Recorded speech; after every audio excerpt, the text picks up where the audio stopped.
Physics का मैं wave chapter start करने जा रहा हूँ।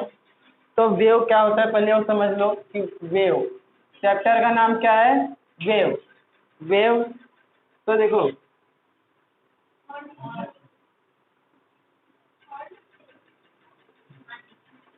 तो वेव स्टार्ट कर रहा हूँ मैं। अरे हाँ, तो ना देखो, अभी देखो वेव क्या होता है पहले तो उसका डेफिनेशन मालूम होना चाहिए कि वेव क्या होता है। वेव तो तुम लोग वेव पार्टी अपने डे टू डे लाइफ में तुम उसको इमेजिन कर सकते हो वेव क्या होता है, समझ सकते हो कि जब भी तुम कोई बीच जाते हो, रिवर के आसपास जाते हो, तो उसमें देखो पानी जो होता है, पानी इस तरीके से जाता है, इस तरीके से वाटर फ्लो होता है। तो this is called as wave. ये हो गया वेव। बट वेव ये सब तो समझाने के लिए ठीक है, लेकिन लिखना रहेगा तो कैसे लिखोगे। और वेव से पहले एक चीज़ और बता दूँ, particles and energy. Particles and energy क्या होता है समझो। वेव कुछ भी मतलब जो भी है वो पार्टिकल और एनर्जी है। Wave is nothing but energy and particle. तो एनर्जी एंड पार्टिकल वो कैसे देखो, बिकॉज ऑफ जो वेव है उसका डिफाइन कैसे देखो, movement of particles along the tough and crust। सुनना अच्छे से, movements of particle along the tough and crust, crust and tough and crust कुछ भी बोल सकते हैं। तो this is called as crest. हाँ, और क्रस्ट बोल रहा हूँ, हाँ क्रस्ट। और ये हो जाएगा ट्रफ। ट्रफ तो टफ एंड क्रस्ट। हाँ, तो क्रस्ट एंड ट्रफ, इसके ये हो जाएगा क्रस्ट एंड ट्रफ। तो ये वेव का मैं डेफिनेशन बताने के लिए बता रहा हूँ वो, क्योंकि एक ये नहीं मालूम रहेगा तो तुम उसका डेफिनेशन नहीं लिख सकते, क्योंकि मैं डेफिनेशन क्या बोला हूँ, wave is a movement. Wave मतलब क्या, मूवमेंट्स ऑफ पार्टिकल्स, मतलब motion of particles along the tough and crust. Understand, tough and crust, जो भी पार्टिकल मूव होगा टफ एंड क्रस्ट के अकॉर्डिंग अलोंग, तो उसे बोलेंगे वेव। सपोज दैट यहाँ पर एक पार्टिकल है which are move crest trough फिर क्रस्ट फिर ट्रफ। तो particles moves in such a way that that's why this process is called as wave। मतलब wave is a energy, wave is a particle। तो transfer of energy, transfer of particle, that is called as wave.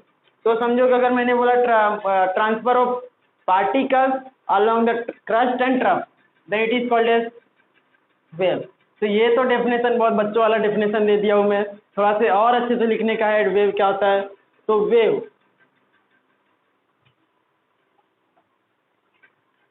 तो अब wave देखो बताता हूँ क्या होता है। वेव इज अ डिस्टर्बेंस, अब सुनो अच्छे से, wave is a disturbance of particle. Wave is a disturbance of particle. Disturbance of particle मतलब क्या, देखो समझ लो कि ऐसे पार्टिकल ऐसे थे, ऐसे पार्टिकल थे, अचानक से वेव आया, ऐसा एक समझ लो एक एनर्जी आया और इसे क्या कर दिया, इसे ऐसा उठा दिया। जो चीज़ ये ऐसा था यहाँ पर, इसे थोड़ा से ऊपर ले गया, यहाँ पर हो गया पार्टिकल। समझे, यहाँ पर क्या हो गया पार्टिकल। फिर वो वहाँ से जब ही नीचे आएगा इस पार्टिकल को नीचे कर देगा, यहाँ पर हो गया पार्टिकल। फिर से इस पार्टिकल को क्या करेगा, ऊपर कर देगा। तो इसका मतलब मैं क्या बताना चाहता हूँ, तुम लोग समझो थोड़ा। तो मैं बताना ये चाहता हूँ कि पार्टिकल जो होगा डिस्टर्ब हो जाएगा। पार्टिकल एक स्टेबल पोजीशन में था, पार्टिकल क्या हो जाएगा, डिस्टर्ब हो जाएगा। तो वही डिस्टर्बेंस ऑफ पार्टिकल। अभी तक तुम लोग वेव का डेफिनेशन कुछ भी समझे रहोगे, जाने रहोगे। तो अभी मैं क्या बता रहा हूँ, wave is a disturbance of particles along the tough and crust, along the tough and crust. और इसे इस तरीके से भी बोल सकते हैं, देखो सब डेफिनेशन तुम्हें आना चाहिए, क्योंकि एमसीक्यू टाइप में कुछ भी पूछ सकता है। तो इसीलिए पार्टिकल बोलूँ, एनर्जी बोलूँ, सब चीज़ एक ही है, ये तुम्हें याद रहना चाहिए। तो wave is a transfer of, अब देखो wave is a movement of particles along with the crust rough and, ऐसा बोला मैं। फिर क्या बोल रहा हूँ सुनो ध्यान से, wave is a energy, wave is a transfer of energy, wave is a transfer of energy, wave is a transfer of energy along the tough and crust. और एक किसके वजह से एनर्जी ट्रांसफर हुआ, एनर्जी किसके वजह से ट्रांसफर हुआ, एनर्जी ट्रांसफर हुआ by movement of particle, by disturbance of particle. समझे। तो देखो वेव का डेफिनेशन अच्छे से लिख दो पहले तो।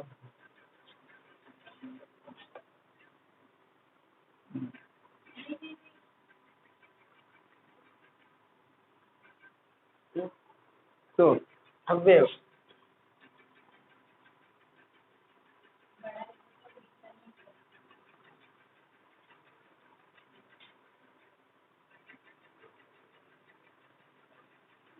Transfer of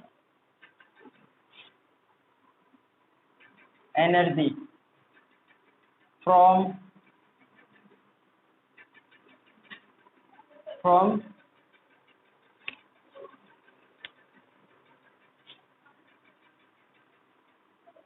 crust to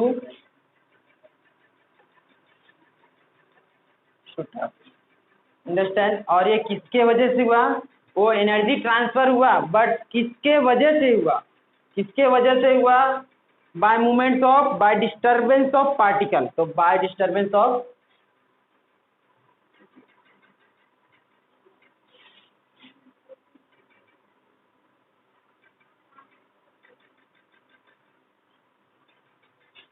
is called as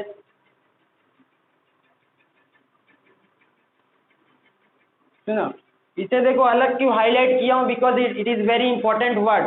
it is very important word because of अगर तुम क्रस्ट एंड ट्रफ नहीं बोलते हो तो फिर डेफिनेशन का कोई मीनिंग नहीं निकलेगा। तो इसके लिए ये इसको हाईलाइट किया हूँ मैं अलग मार्कर से। तो ट्रांसफर ऑफ एनर्जी, इसका मतलब समझो, transfer of energy from crest to trough. Transfer of energy from crest to trough. और वो जो एनर्जी ट्रांसफर हो रहा है क्यों हो रहा है? By disturbance of particle. जो पार्टिकल प्रेजेंट था एक स्टेबल पोजीशन में, उसके डिस्टर्ब होने के वजह से एनर्जी ट्रांसफर हो रहा है, समझे? और उसी को बोलेंगे वेव। अंडरस्टैंड? ये एक डेफिनेशन दिया। अच्छा, एक चीज और बोल सकता हूँ मैं,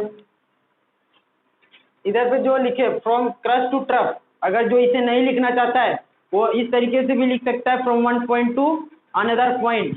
the transfer of energy from one point to another point by disturbance of particle is called as wave. तो समझे, इसका डेफिनेशन तुम खुद से अलग अलग तरीके से लिख सकते हो। और एक डेफिनेशन बता रहा हूँ मैं तुम लोग को, जो transfer of energy from two consecutive point.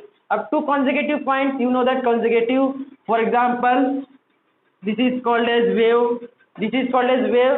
तो यहाँ से पार्टिकल, मतलब यहाँ से एनर्जी, मतलब यहाँ से ले लो, यहाँ से ले लो, कहीं से यहाँ से मूव हुआ तो यहाँ पर गया, फिर यहाँ पर गया, तो this is called as consecutive crest. Consecutive crest, तो ये था क्रस्ट, उसके कॉन्जिक्यूटिव क्रस्ट ये हो गया।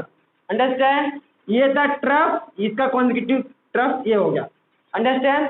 तो transfer of energy between two consecutive crest और two consecutive trough, this is also the definition of wave. तो they are the various types of definition of wave. तो तुम अलग अलग टाइप के डेफिनेशन अभी मैं समझाया हूँ, तो उसमें से कोई भी एक एग्जाम में लिखने के लिए कोई भी एक लिख सकते हो, बट उसका जो नॉलेज है सबका रहना चाहिए, समझे? क्योंकि अगर एमसीक्यू आता है तो जरूरी नहीं कि ट्रांसफर ऑफ एनर्जी बोले, ऐसा भी बोल सकता है movements of particle from one point to another point भी बोल सकता है, ऐसे भी बोल सकते हैं। तो इसी तरीके से अभी वेव समझ में आ गया, डेफिनेशन तो समझ में आ ही गया रहेगा सबको, ऐसा मुझे लगता है। तुम लोग उसे गलत भी साबित कर सकते हो। तो सुनो, अभी नेक्स्ट मैं क्या बताने वाला हूँ, टाइप्स ऑफ वेव। अब टाइप्स ऑफ वेव देखो, there are the two types of wave. अब टू टाइप्स ऑफ वेव क्या होते हैं? एक लॉन्गिट्यूडिनल वेव, एक ट्रांसवर्स वेव। अब देखो, ये मेरे ख्याल से 8 9 में तुम लोग सीख चुके रहोगे, पढ़े रहोगे, बट उसे मैं फास्ट में रिवाइज कर देता हूँ, उसके बाद आगे का टॉपिक में स्टार्ट पढ़ाऊंगा।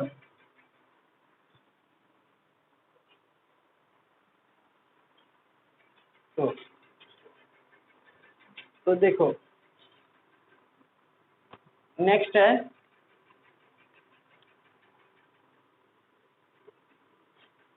Types of wave.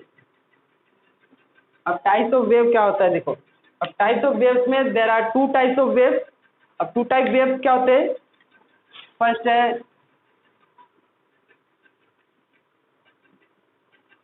Transverse wave.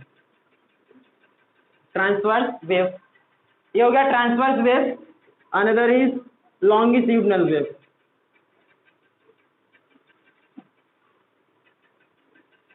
देखो, लॉन्गिट्यूडिनल वेव, हाँ, तो transverse waves and longitudinal wave. अच्छा, एक चीज तुमको बताता हूँ, ये ट्रांसवर्स वेव है ना, ट्रांसवर्स वेव, ठीक है, पहले मैं उसको बता दूं क्या होता है। अच्छा, ट्रांसवर्स वेव क्या होता है समझो अच्छे से।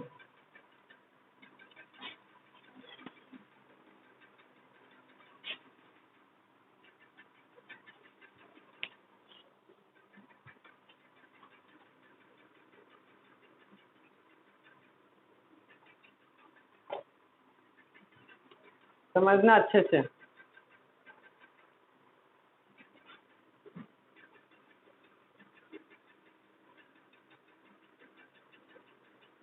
ये वेव है,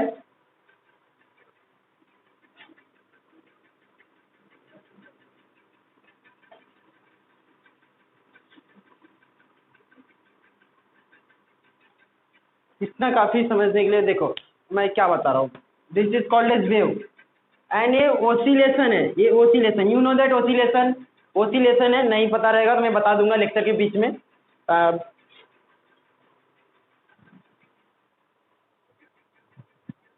10 मिनट बाद, ठीक है, थोड़ा ऊपर रखो, हाँ ऊपर रखो, ये तो जूम कर दो। तो ठीक है, तो ये हुआ ओसिलेशन। अच्छा देखो, ये ओसिलेट इस तरीके से हो रहा है, अच्छे से समझना, एकदम अच्छे से समझो। ये ओसिलेशन इस तरीके से हो रहा है, हाँ इस तरीके से, ऊपर नीचे, देखो ऊपर फिर ये नीचे, देखो एक ऊपर फिर एक नीचे, एक ऊपर, मतलब ये जो ओसिलेट हो रहा है ये ऊपर नीचे हो रहा है, ओसिलेट ऊपर नीचे। बट वेव किस तरीके से जा रहा है, इस तरीके से जा रहा है। तो वेव इस तरीके से जा रहा है, ओसिलेट इस तरीके से हो रहा है, इसका मतलब क्या, एक इस तरीके से गया, एक इस तरीके से ओसिलेट हुआ, मतलब दोनों क्या हो गए, परपेंडिकुलर हो गए, दोनों क्या हो गए, परपेंडिकुलर हो गए, बिकॉज ऑफ जो ओसिलेशन हो रहा है, जो पार्टिकल डिस्टर्ब हो रहा है वो ऊपर नीचे डिस्टर्ब हो रहा है, और जो वेव का एनर्जी ट्रांसफर हो रहा है, एनर्जी जो ट्रांसफर हो रहा है, एनर्जी ट्रांसफर इस तरीके से हो रहा है, डांस वाला स्टेप, समझे, समझ में आया क्या, इस तरीके से एनर्जी ट्रांसफर हो रहा है और ओसिलेट ऊपर नीचे हो रहा है। इसका मतलब क्या हुआ, oscillation and energy are perpendicular to each other, oscillation and energy are perpendicular to each other, understand. तो जब भी परपेंडिकुलर होगा तो उसे बोलेंगे ट्रांसवर्स वेव, ट्रांसवर्स वेव। अच्छा तुम्हें मालूम है टी है ना, ये ऐसा याद करने के लिए बता दूं तुम्हें, ये टी है, टी का उल्टा कर दो, ऐसा बनेगा, टी का उल्टा करो, इस तरीके से बन जाएगा। अच्छा ये किसका साइन है, परपेंडिकुलर का साइन है, मतलब क्वेश्चन में ही आंसर तुम बना सकते हो, टी को उल्टा करो परपेंडिकुलर बनेगा, और परपेंडिकुलर जिसमें रहेगा उसे बोलेंगे ट्रांसवर्स वेव, अंडरस्टैंड। तो समझ गए, एनर्जी इस तरीके से फ्लो हो रहा है और ओसिलेशन ऊपर नीचे हो रहा है, तो दोनों परपेंडिकुलर हो गए, एंड जिसमें परपेंडिकुलर रहते हैं उसे बोलते हैं transverse wave, understand, transverse wave, ठीक है। अब ये बता दूं इसे क्या बोलेंगे, ट्रांसवर्स वेव,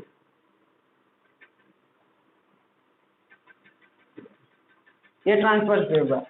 अच्छा अभी लॉन्गिट्यूडनल वेव, लॉन्गिट्यूडनल वेव क्या होता है समझो अच्छे से। अभी लॉन्गिट्यूडनल वेव समझो,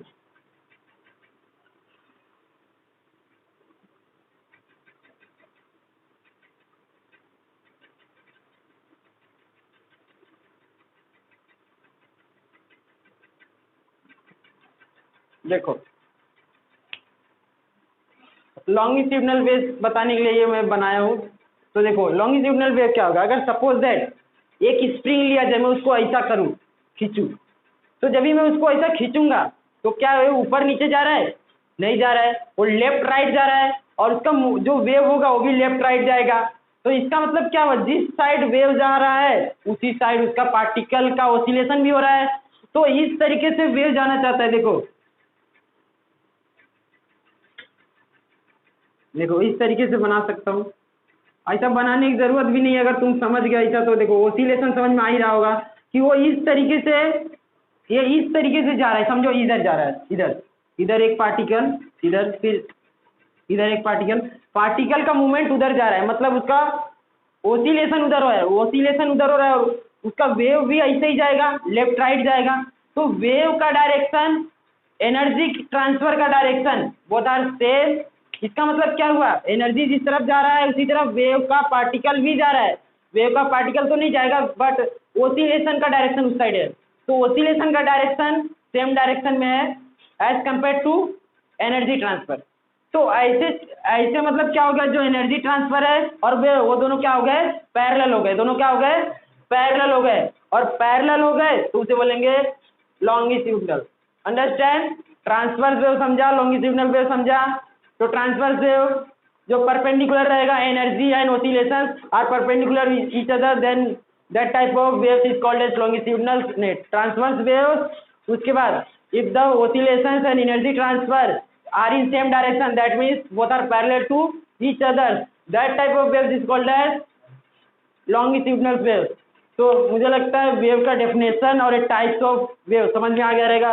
अब इसका डेफिनेशन मैं नहीं दे रहा हूँ बिकॉज ऑफ ये 8-9 का टॉपिक है और ऐसा डेफिनेशन थियरी लिखने के लिए बहुत ज़्यादा नहीं आता। MCQ टाइप क्वेश्चन हो सकता है, तो उसमें तुम्हें समझना क्या था, समझना ये था कि ये परपेंडिकुलर रहेगा और ये पैरेलल रहेगा, ये बहुत इंपॉर्टेंट था। हाँ, अगर जिसको डेफिनेशन चाहिए रहेगा वो मुझे बता सकता है।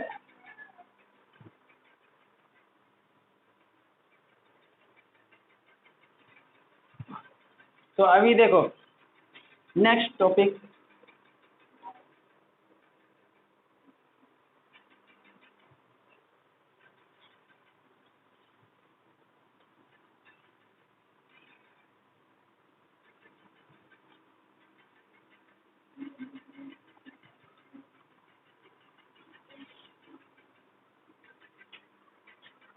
देखो नेक्स्ट क्या है। अब देखो वेव आया हुआ है, तो वेव आया तो वेव का मतलब में देखो क्या क्या हो सकता है। वेव में पहली बात तो फ्रीक्वेंसी हो सकता है, फ्रीक्वेंसी हो सकता है, वेलोसिटी हो सकता है एंड वेवलेंथ, वेवलेंथ, टाइम, ये सब चीज वेव में रहेंगे। तो अब ये सब होता क्या है पहले ये सब मालूम होना चाहिए। तो सुनो, ये सब एक एक करके पहले सीख लो। अच्छा, और उसके पहले एक चीज और कि अगर सपोज एक यहाँ पर एक वेव है, एक वेव है, दिस इज वेव। अब ये वेव में वन वेव कब कंप्लीट होगा, वन वेव मतलब क्या, वन साइकिल। अब वन साइकिल समझो कि साइकिल क्या होता है, वेव में साइकिल क्या होता है। तो साइकिल क्या होता है, when the one wave completed, जब एक वेव कंप्लीट हो जाए तो उसे बोलेंगे one cycle of the wave, one cycle of the wave. One cycle of the wave कब बोलेंगे, देखो ये वेव यहाँ से स्टार्ट हुआ, यहाँ से स्टार्ट होने के बाद फिर से जब यहाँ पर पहुँच गया तो ये एक साइकिल हुआ और ये एक वेव कंप्लीट हुआ, समझे। बिकॉज वन वेव मतलब वन सर्कल। सपोज दैट इस वेव को मैं ऐसा उठाकर ऐसा पलटी कर दूं तो ये इस तरीके से, कुछ इस तरीके से बनेगा, ये इस तरीके से था, बट इसे मैं ऐसा घुमाकर इसे मैं एक पलटी कर दूं इधर, तो ये क्या बन जाएगा, एक सर्कल बन जाएगा। और ये सर्कल बन गया तो ये वन साइकिल बन गया, वन साइकिल। वन साइकिल मतलब कंप्लीटेड वेव, अंडरस्टैंड। तो साइकिल समझ में आया, cycle of the wave.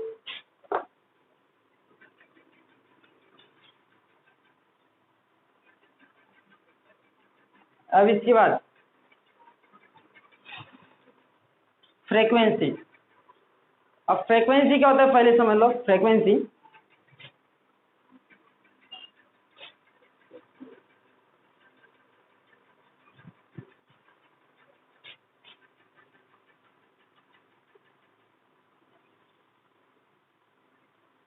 Frequency अभी फ्रीक्वेंसी और एक नोट लिखना जरूरी है कि एक साइकिल का, वन साइकिल का वैल्यू कितना होगा। फॉर एग्जांपल अगर वेव यहाँ पर बना रहा हूँ मैं बार बार, तो एक साइकिल का वैल्यू कितना होगा। तो एक साइकिल का वैल्यू कितना होगा कैसे मालूम पड़ेगा, ये जब भी मैं पलटी कर दिया तो एक सर्कल बन गया। और एक सर्कल का वैल्यू कितना होता है, 360 होता है, 360 होता है। उसको रेडियन में क्या बोलेंगे, this is the degree format. उसको रेडियन में क्या बोलेंगे, 2 पाई बोलेंगे। क्या बोलेंगे, 2 पाई बोलेंगे। तो एक पूरा एक वेव का वैल्यू कितना होगा, मतलब एक साइकिल का वैल्यू कितना होगा, एक साइकिल का वैल्यू होगा 2 पाई। क्या होगा? 2 पाई।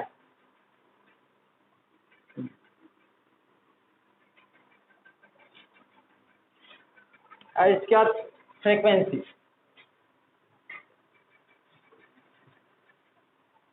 देखो फ्रीक्वेंसी बहुत बार सीखे रहोगे तुम लोग मुझे लगता है। तो फ्रीक्वेंसी क्या है? देखो फ्रीक्वेंसी मतलब नंबर ऑफ साइकिल, सुनो अच्छे से, हाँ, नंबर ऑफ साइकिल। फ्रीक्वेंसी मतलब number of cycle, number of cycle पर सेकेंड। एक सेकेंड में कितना वेव बन सकता है, नंबर ऑफ साइकिल मतलब क्या, वेव। तो number of cycle in 1 second मतलब एक सेकेंड में कितना साइकिल बन सकता है, मतलब कितना वेव कंप्लीट हो सकता है, that is called as frequency. अभी तुम लोग बहुत सारे डेफिनेशन पढ़े रहोगे फ्रीक्वेंसी के। तो फ्रीक्वेंसी क्या होता है, ध्यान से सुन लो कि number of cycle of wave in 1 second is called as frequency। अच्छा, फ्रीक्वेंसी का डेफिनेशन मालूम हो गया। Number of cycle of waves in 1 second is called as frequency. It is denoted bye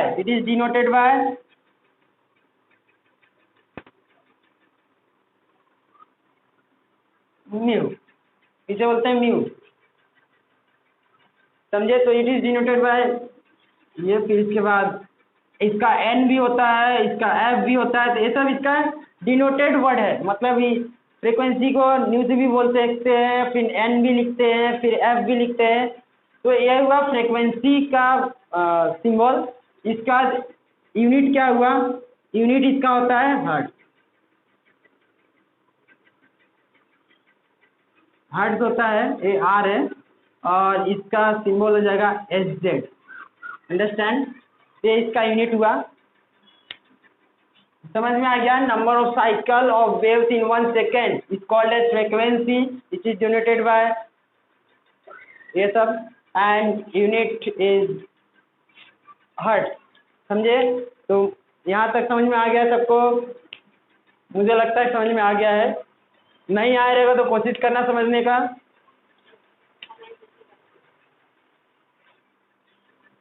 सुनो सब लोग, देखो तो अभी नेक्स्ट क्या है, नेक्स्ट है वेवलेंथ।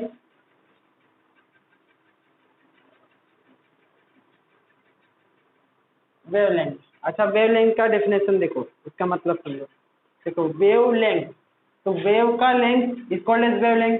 इतना तो क्वेश्चन भी दिख रहा है तुम्हें, वेव लेंथ मतलब वेव का लेंथ। तो वेव का लेंथ वही होगा वेवलेंथ। तो for example this is wave, तो ये हुआ एक पॉइंट, और ये पॉइंट लेता हूँ, ज़्यादा अच्छा समझेगा।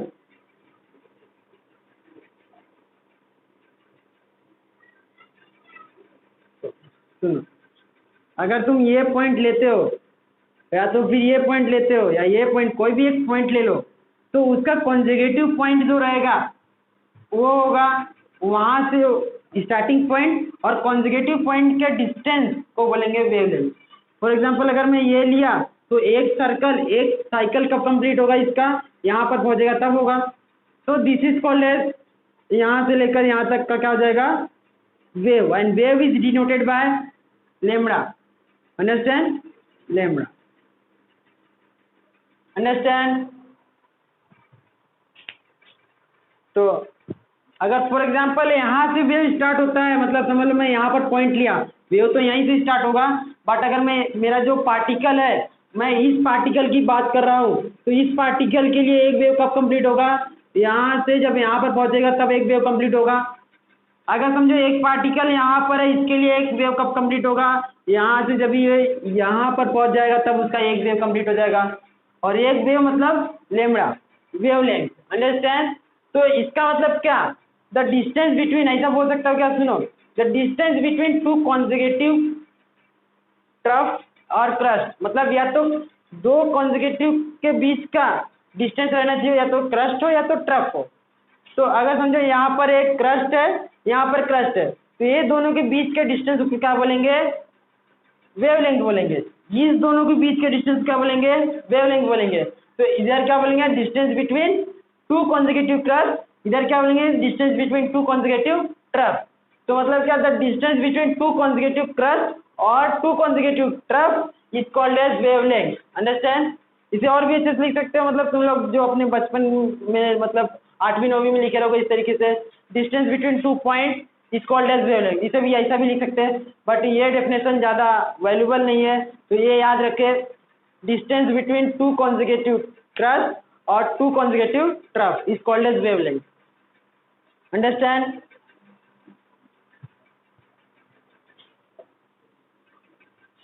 तो देखो,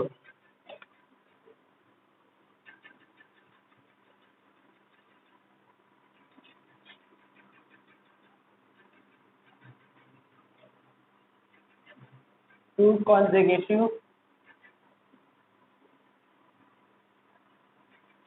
the distance between two consecutive crust or trough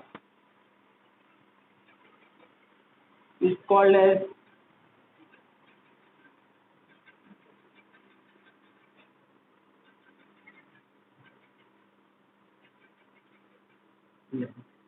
it is denoted by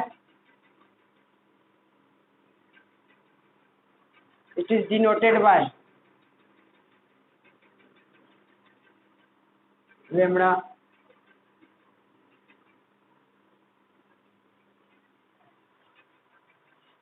इसका यूनिट क्या होगा? यूनिट होगा इसका सेंटीमीटर आर्मस्ट्रॉन्ग। हाँ, इसको आर्मस्ट्रॉन्ग बोलते हैं, आर्मस्ट्रॉन्ग। अंडरस्टैंड? एंड मीटर भी ले सकते हैं, metre, centimetre and angstrom. Understand? 1 angstrom is equal to 10⁻⁻10 metre. 1 angstrom is equal to 10⁻⁻10 angstrom. Understand? तो ये हुआ वेवलेंथ। अंडरस्टैंड? वेवलेंथ समझा सबको? Wavelength is the distance between two consecutive crest और two consecutive trough is called as wavelength. It is unit. हाँ तो बोलो क्या हुआ?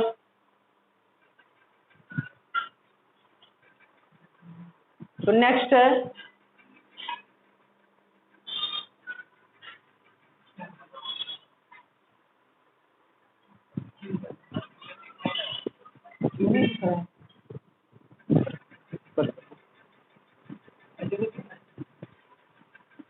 ठीक है। नेक्स्ट, वेवलेंथ समझ में आ गया?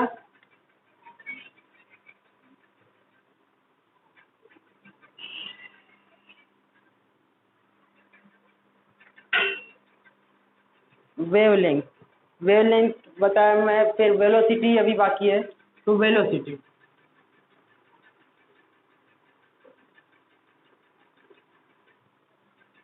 अच्छा समझो, वेलोसिटी का फॉर्मूला क्या था? वेलोसिटी इज इक्वल टू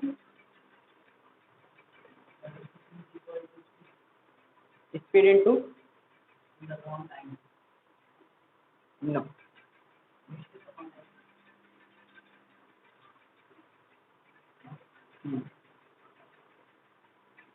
तो सुनो वेलोसिटी का डेफिनेशन। अब वेलोसिटी का डेफिनेशन क्या होगा सुनो अच्छे से। मतलब वेलोसिटी का डेफिनेशन तुम्हें मालूम ही होगा, तो मैं उसका फॉर्मूला पूछना चाहूँगा, मतलब फॉर्मूला क्या होगा। फॉर एग्जांपल, अगर इधर में लिया वेलोसिटी डिस्टेंस अपॉन टाइम होता है, डिस्टेंस अपॉन टाइम। तो एक बार डिस्टेंस अपॉन टाइम हुआ वेलोसिटी, बट मुझे किसका डिस्टेंस किसका टाइम? वेवलेंथ का डिस्टेंस चाहिए और वेवलेंथ का टाइम चाहिए। समझे? तो ये इस तरीके से हो जाएगा। तो distance covered by particle, distance covered by particle per unit time, per unit time is called as velocity of wave. देखो समझो अच्छे से, वेलोसिटी ऑफ पार्टिकल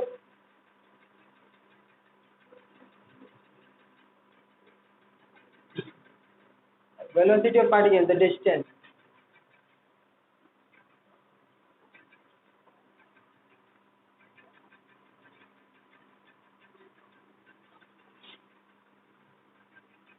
देखो अच्छा, वेलोसिटी ऑफ पार्टिकल क्या है? करेक्ट है।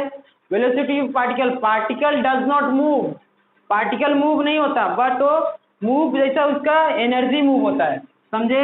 इस तरीके से पार्टिकल बस ऊपर नीचे होता है, ऊपर नीचे होता है, पार्टिकल मूव नहीं करता कि यहाँ से यहाँ पर आ जाए, यहाँ से यहाँ पर आ जाए, इसे पार्टिकल मूव नहीं करता। इसीलिए इधर क्या लिखोगे? पार्टिकल मूव लिख सकते हो क्या? नहीं। इधर क्या लिखो? Transfer of energy, transfer of energy, transfer of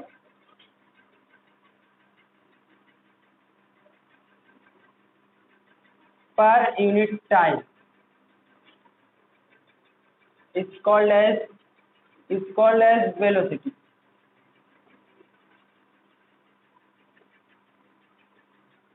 velocity of wave। अच्छा, ट्रांसफर ऑफ एनर्जी क्यों बोला?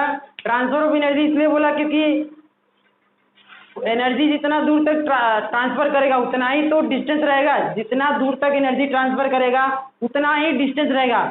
इसका मतलब क्या हुआ? ट्रांसफर ऑफ एनर्जी का मतलब क्या हुआ?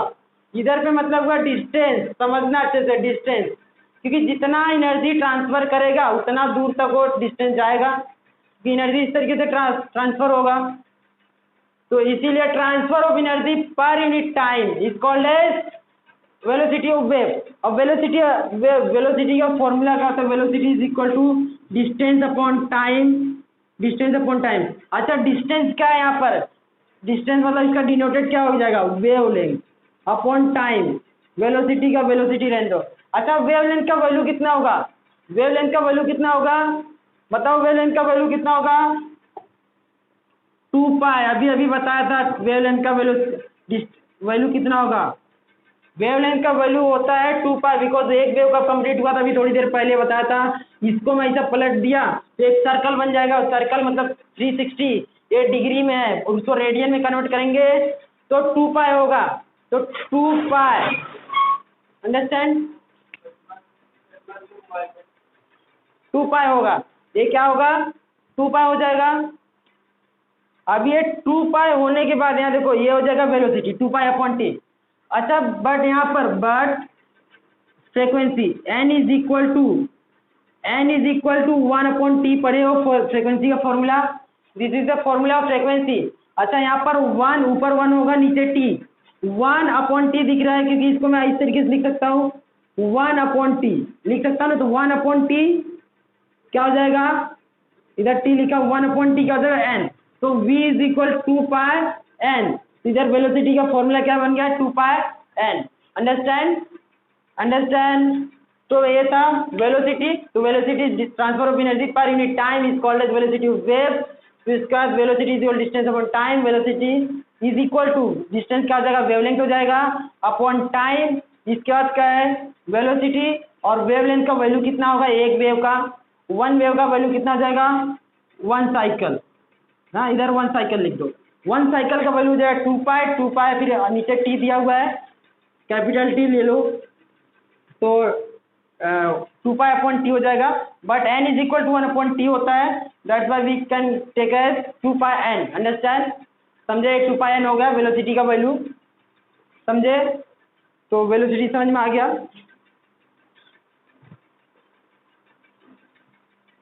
ये सब बेसिक है, तो इतना आना चाहिए सबको।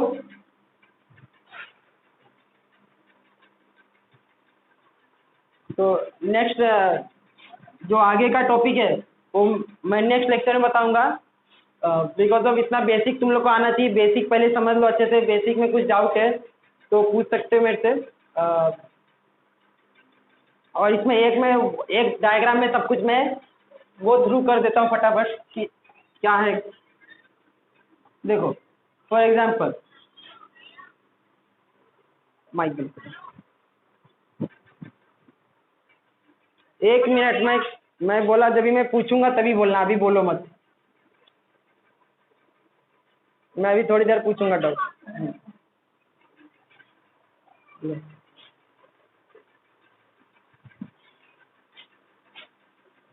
तो देखो, अभी ये एक वेव हो गया, एक वेव, इसमें मैंने क्या बताया? This is crust, this is trough, तो क्रस्ट और ट्रफ। अब मैं बताया इसमें कि वेव क्या होता है, एक बार फटाफट बता देता हूँ वेव क्या होता है। Wave is the disturbance of particle by moving one place to another place, one point to another point. हाँ ये हो जाएगा, फिर ये हो जाएगा, फिर transfer of energy from two consecutive trough और क्रस्ट, ये हो जाएगा, ये भी हो गया। इसके बाद क्या बताया था मैं, फ्रीक्वेंसी बताया था, मतलब number of cycle in 1 second is called as frequency. इसके बाद में फ्रीक्वेंसी क्या क्या दिया था, frequency is equal to 1/t, इधर अभी दिया, इसका यूनिट हो जाएगा हर्ट्ज, अंडरस्टैंड। इसके बाद मैंने क्या बताया, wavelength is the length of wave, मतलब distance between two consecutive trough or two consecutive crust is called as wavelength is denoted by lambda and value of one wave is 2 pi, understand। तो 2 pi होगा because one cycle complete हो जाएगा। इसके बाद अभी क्या बताया, वेलोसिटी मतलब क्या, transfer of energy per unit time is called as velocity of wave. Transfer of energy मतलब डिस्टेंस बोलने की, मतलब उसका मतलब क्या हुआ, डिस्टेंस, अंडरस्टैंड। इसका डिस्टेंस का फॉर्मूला लिखा था, डिस्टेंस मतलब वेलोसिटी का formula distance upon time. Distance क्या होगा उसमें 2 pi होगा, बिकॉज वन साइकिल कंप्लीट होगा तो 2 pi बन जाएगा, वन साइकिल कंप्लीट होगा तो 2 pi हो गया upon T, 2 pi upon T, 1/t, ये यहाँ पर 1 रहेगा तो 1/t क्या हो जाएगा, n हो जाएगा, तो 2 pi n हो गया। तो ये फॉर्मूला बन गया वेलोसिटी ऑफ वेव का, अंडरस्टैंड, वेरी इंपॉर्टेंट फॉर्मूला। फिर इसके बाद क्या बताया था, अच्छा मैं लॉन्गिट्यूडनल और ट्रांसवर्स वेव नहीं बताया। तो लॉन्गिट्यूडनल एंड ट्रांसवर्स वेव क्या होता है, ट्रांसवर्स वेव मैंने क्या बताया था, मतलब वो जो पार्टिकल है, मतलब एनर्जी और ओसिलेशन दोनों परपेंडिकुलर है। इधर बताया था मैं ऐसा, इधर पे ऐसा एनर्जी ट्रांसफर हो रहा है और ओसिलेशन ऊपर नीचे हो रहा है। तो oscillation and energy transfer are perpendicular to each other, that's why that type of wave is called as transverse wave. फिर दूसरा क्या था, जो एनर्जी ट्रांसफर हो रहा है उसी डायरेक्शन में पार्टिकल भी मूव हो रहा है, तो उसे क्या बोलेंगे, उसी डायरेक्शन में ओसिलेशन भी हो रहा है, तो उसे क्या बोलेंगे, लॉन्गिट्यूडनल वेव। तो आज के लिए बस इतना ही, आगे का नेक्स्ट लेक्चर में बताऊंगा। तो अच्छे से सब लोग रिवाइज कर लें।